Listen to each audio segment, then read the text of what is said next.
Hi there, Malcolm here with my 28th Booktube video, and today I'll be doing my April wrap-up. In April I managed to finish 13 books, and here they are. To begin with, I finished reading Philip K. Dick's Electric Dreams to my wife. This is a collection of 10 short stories by Philip K. Dick, each one being the inspiration for an episode on Electric Dreams, a science fiction TV show shown on Channel 4 a couple of months ago. Surprisingly, I hadn't read much Philip K. Dick, so this collection was a really good introduction to some of his work. The stories themselves were nice and short, but chock full of thought-provoking ideas, twists, and revelations. Every story is pretty good, but because they're so different, it's very difficult to actually pick a one standout one. They're all very memorable in their own way. And I would say this is well worth buying. Next up was April's Book of the Month, Aaru by David Meredith. David had contacted me on Twitter asking if I would be interested to read his book. I said sure, why not?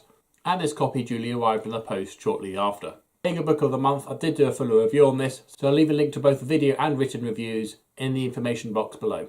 Go check those out if you want to know what I thought of it. Following that was book 3 of the Map to Everywhere series, The Shadows of the Lost Sun, by Carrie Ryan and John Parks Davis. More outlandish adventures with Meryl and Finn, while they try to fight off another threat to the pirate stream. In this one, the secret behind Finn's ability is finally revealed. Where the last two books were more of a travel-adventure story, as our heroes travel from amazing place to impossible place, this one was much more suspenseful, and I found it to be a real page-turner. As before, it is dotted throughout with some wonderful illustrations, which really helped grasp the feel of the place. Plus, there are some very big revelations and twists. And I would say this is worth buying.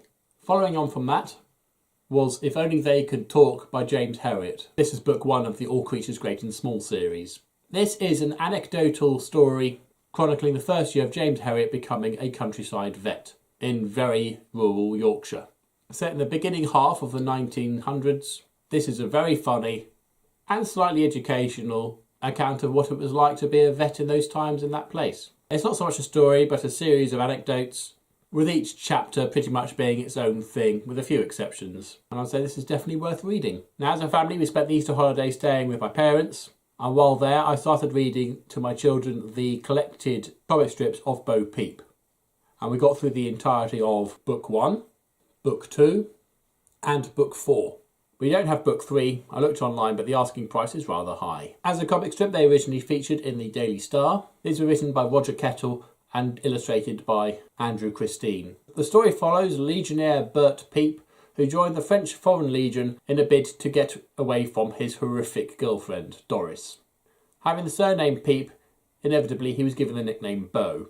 Other characters include his best friend Dennis Pratt, possibly the stupidest man on the planet, Mad Pierre, a hulking brute who just loves to smash Bo Peep's nose in, from Sergeant Bidet, who, despite the silly name, can be described as the only sane person there. They're all led by Colonel Escargot, who is completely off his trolley. I do find these books very, very funny, with the humour definitely going toward the silly side of things rather than sophisticated.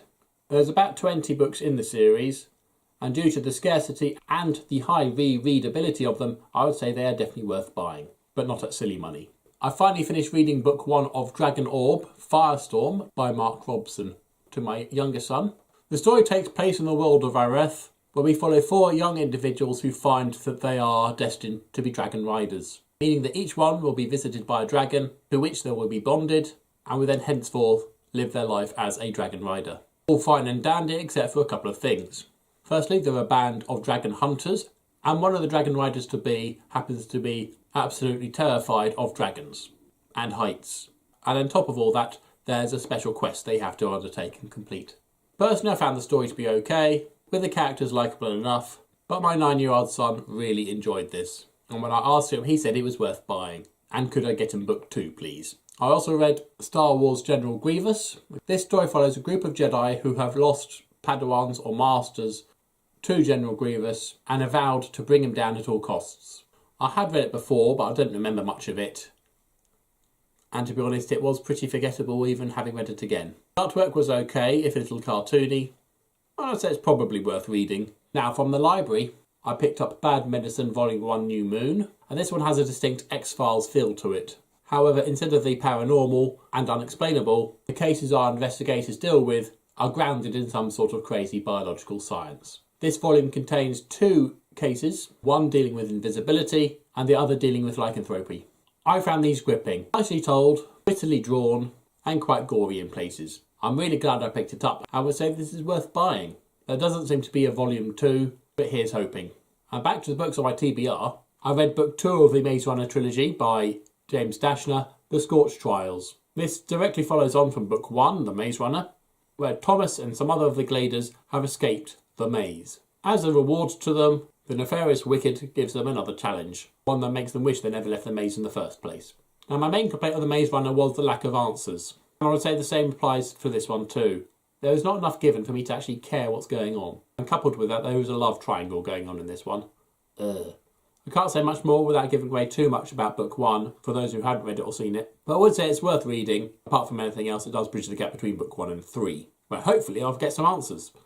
Also from the library, I picked up Savage, which appears to be a sort of cross between Lost and Tarzan. A footballer, his wife and their infant son crash land on a desert island, and it's not long until the son is left to fend for himself. I can't really say more without giving away plot details, but the story bounces between two timelines, then chronicling the crash and the events following that for the next couple of years, and now, with different art styles used to depict the two different timelines. Violent, shocking, exciting, mysterious. A few unanswered questions here. I'm eagerly anticipating volume 2. I would say buy this. I reread book 1 of Liberty Meadows to the kids by Frank Cho. This is another comic strip collection chronicling the events at Liberty Meadows, an animal sanctuary featuring Ralph, a midget bear rescued from a circus, Leslie, a hypochondriac bullfrog, Dean, a university mascot pig, he's in on detox, Truman, a young duck and survivor of an oil spill, Oscar, a dachshund,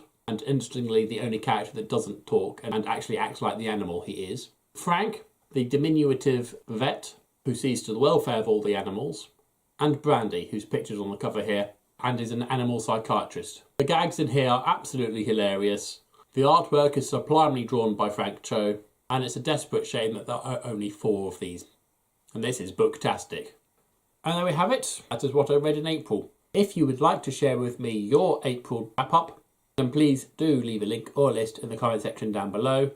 Or if you have anything else you'd like to say or ask about the books I've just shown you, then again, I'd love to hear from you. But as always, if you have nothing nice to say, then please keep it to yourself. Thank you. Until next time, see you later.